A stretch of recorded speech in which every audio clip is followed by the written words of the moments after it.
ఆ విత్తనమే భారతీయ సంత మహాపరిషత్తు. ఆ విత్తనము భారతీయ సంత మహాపరిషత్తు. భూమి సత్పురుషుల సాధుల మనస్సు, నీళ్లు సమస్త సంప్రదాయాల సహకారం, కలుపు అభిప్రాయ భేదాలు, ఫలం భారతీయ సంస్కృతికి ఆనందం కలిగిస్తుంది. ఈ ప్రయత్నం మహా విజయంగా నిలవాలని విజయవాడ కనకదుర్గ తల్లిని మరియు అన్ని రూపాలలో అవతరించిన పరమాత్మను ప్రార్థిస్తున్నాం. భారతీయ సంత మహాపరిషత్ సాధు సత్పురుషులచే కానీ ప్రపంచ శాంతి మరియు సుఖార్థం. ఇది ఒక వేదిక కార్యక్రమం కాదు. ఇక్కడ అలర్చుకోవాలంటే దానికి తగిన సమయం కావాల్సి వస్తుంది. అంతవరకు సమాజంలో మనం ఏం చేయాలి? దానికి అనుకూలకరమైన వాతావరణాన్ని నిర్మాణం చేస్తూ ఉంటాం నిరంతరంగా. ఎంతవరకు మనలో ఏకరూపాచార సమితిలో మనందరూ శ్రద్ధతో జీవితంలో సహజంగా అలవర్చుకోవాలి అనే ఒక సంకల్పం సహజంగా సిద్ధిస్తుందో అంతవరకు మనం ఏం చేయాలి? చాలా చక్కగా అనుష్ఠానం చేయబోతున్నాం. మొదటి దశలో ఏమిటంటే భారతీయ సంత మహాపరిషత్ యొక్క ఈ రెండో కార్యక్రమాలలో 7 దశలలో మనం అనుష్ఠానం చేయాలి.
శ్రీ గురుదత్త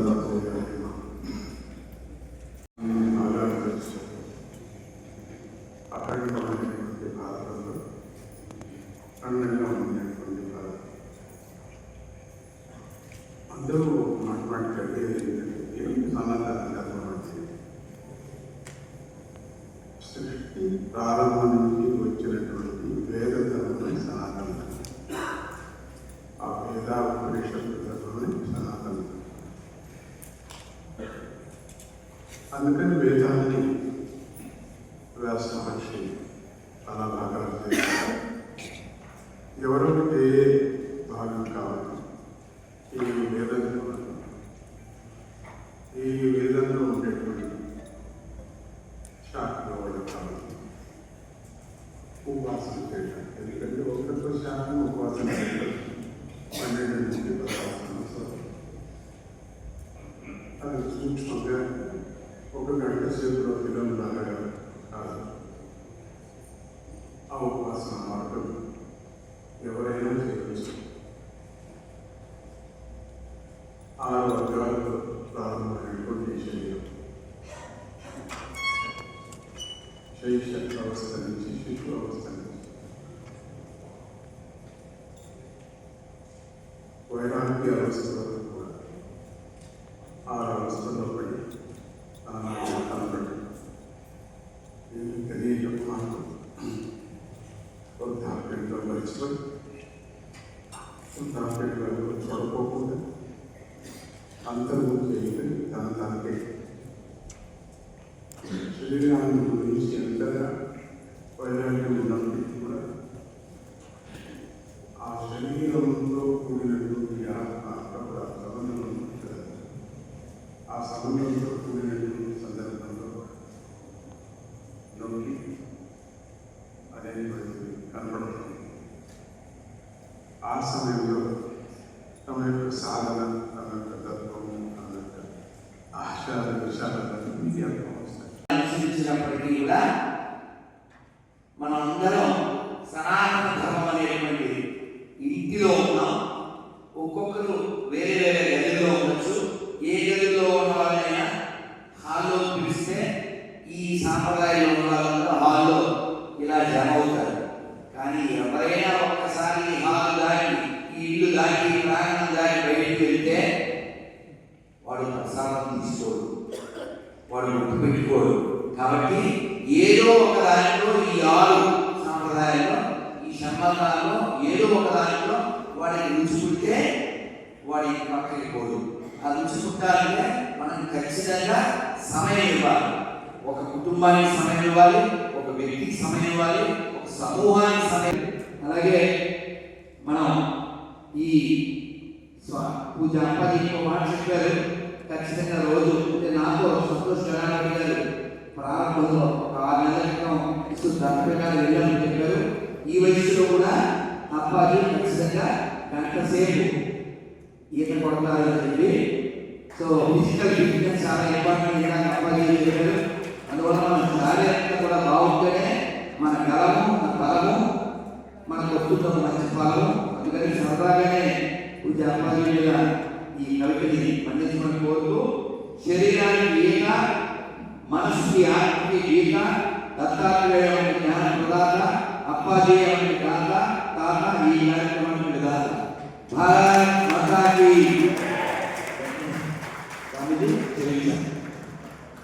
ఎంతో అద్భుతంగా వారి విభూతులు గురించినటువంటి ప్రసంగాన్ని అందించినటువంటి పరమపూజ్య శ్రీ రామదాస్ గారికి అనేక ధన్యవాదాలు తెలియజేసుకుంటూ ఉదయ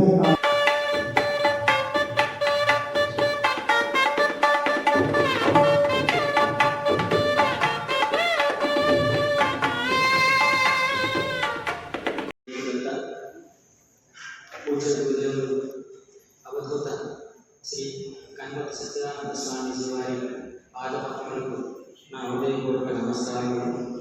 అలానే పూజ్య గురుదేవులు శ్రీ దత్త విజయానంద స్వామీజీ వారికి నా హృదయపూర్వక అభినందనలు తెలియజేసుకుంటూ, అలానే ఈరోజు భారతీయ సంత మహాపరిషత్ ఈ యొక్క గొప్ప కార్యక్రమానికి ప్రధాన సోదరులైనటువంటి ప్రతి ఒక్క స్వామీజీకి, సేవకులకి, దీనికి కారకులైన ప్రతి ఒక్కరికి కూడా నా హృదయపూర్వకమైనటువంటి నమస్కారములు. ఇటువంటి గొప్ప కార్యక్రమాలు చేస్తున్న వారికి ప్రత్యేక అభినందనలు తెలియజేయకూడదు నాకు తెలియదు, కానీ నా అభినందనలు. అలానే నాకు ఎప్పుడు కూడా పెద్దగా మాట్లాడటం రాదు, కాకపోతే మాట్లాడమన్నారు కంటే స్వామీజీ వారి యొక్క సంకల్పంతో, వారి యొక్క ఆశీస్సులతో 2 మాటలు చెప్తాను. ఏ వ్యవస్థ అయినా సరే ఒక మంచి స్థితికి రావాలంటే పునాది మాతృమూర్తి. అందుకే మన పెద్దలు అంటారు, ఎల్లారు బాగుంటే ఇల్లు బాగుంటుంది, ఇల్లు బాగుంటే ఊరు బాగుంటుంది, ఊరు బాగుంటే దేశం బాగుంటుంది అనేది. అలాంటి ఎటువంటి మహత్తరమైనటువంటి కార్యక్రమాలన్నీ కూడా విజయవంతం కావాలంటే దానికి ప్రధానమైన మూల సూత్రం మాతృమూర్తి, అలానే మాతృభాష, మాతృభూమి. ఇవన్నీ వీటిలో మనం జయించుకుంటూ వెళ్తే తర్వాత అన్నీ కూడా మనకి వాటంతరవే వస్తాయి. గురువుల యొక్క ఆశీస్సులతో మనం ఏదైనా సాధించగలుగుతాం. కాబట్టి ఇటువంటి గొప్ప కార్యక్రమాలు చేసే మీ అందరికీ కూడా ప్రత్యేక ధన్యవాదాలు తెలియజేస్తూ ఉడతా భక్తిలాగా అంటే నాకు మాట్లాడటం చేత కాదు కానీ నా వంతు నా పరిధిలో స్వామివారి ఇచ్చిన ఆశీస్సులతోటి భక్తుల అనుగ్రహంతో నేను చేయగలిగినటువంటి సేవ సామాజికంగా కానీ ఆధ్యాత్మికంగా కానీ చేసుకుంటూ వెళ్తానని ఈ కార్యక్రమంలో నా వంతు కూడా నేను వృతాభక్తిలాగా నేను చేయగలిగింది చేస్తానని చెప్పి సభాపూర్వకంగా అందరికీ ముందుగా నేను తెలియజేసుకుంటూ ఈ అవకాశం ఇచ్చిన మీ అందరికీ కూడా మరొకసారి హృదయపూర్వక నమస్కారాలు తెలియజేసుకుంటూ జై గురుదేవ్. ఎంతో అద్భుతంగా తమ మనోవాణి వినిపించినటువంటి పరమ పూజ్యులైన శ్రీ లక్ష్మీనాథ ధన్యవాదాలు తెలియజేస్తూ వారికి సన్మానం చేయాల్సిందిగా పరమ పూజ్య శ్రీ దత్తాత్రేయానంద తీర్థ స్వామీజీ వారిని కోరుతూ ఉన్నారు. పూర్ణేందువదనం పీతవసనం కమలాసనం లక్ష్మ్యాశ్రితం కీర్తియుతం లక్ష్మీనారాయణం భజే. పూర్ణేందువదనం పీతవసనం కమలాసనం లక్ష్మ్యాశ్రితం కీర్తియుతం లక్ష్మీనారాయణం భజే. తదుపరి సందేశాన్ని ఇవ్వాల్సిందిగా పరమ పూజ్యులు శ్రీ శివానంద స్వామి వారిని కోరుతూ తమ దివ్య సాన్నిధ్యంతో అందరినీ కూడా ఉద్దేశించి ప్రసంగించి అనుగ్రహించిన పీఠాధిపతులు, సాధువులు, స్వామీజీలు, అలాగే మాతాశ్రీలు, సాధ్వీమణులు అమ్మలు కూడా ఈరోజు ఇక్కడ ఉన్నారు. చాలా సంతోషం, చాలా ఆనందం. ఇది దీపావళిలో ప్రారంభమైంది. జూన్ 16వ తేదీ బెంగళూరులో అసలైన దేవస్థానం అంటే అదే ఆలోచిస్తున్నాము. ఆలోచించడం కాదు, వెంటనే చెక్ పట్టడం లేదు. 25 లక్షలు అప్పుడే రాసి వచ్చేసాను.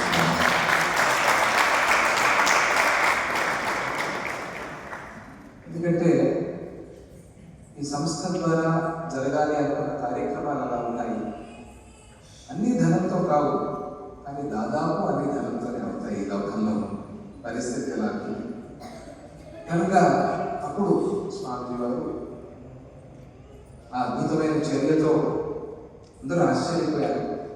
అప్పుడు స్వామిజీ వారిని చీఫ్ ప్యాటర్న్గా అక్కడే ఉద్ఘాటించారు. ఆ తర్వాత బెంగళూరులో పెద్ద కార్యక్రమం జరిగింది. అప్పుడు మేము రాలేకపోయాం, స్వామిజీ వారు కూడా రాలేకపోయారు.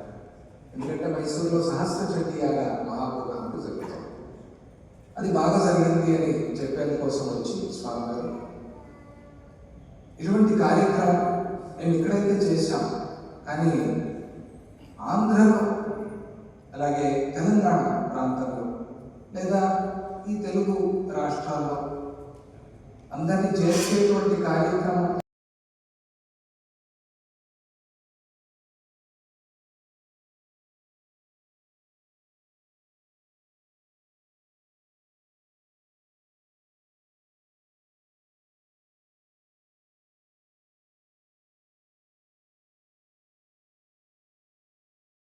ఉన్నారు. అందరూ సాధు సంఖ్యలు మరియు సాధు నడులు వాసిష్ఠయోగ హృదయ రామ సుష్మితే క్షణ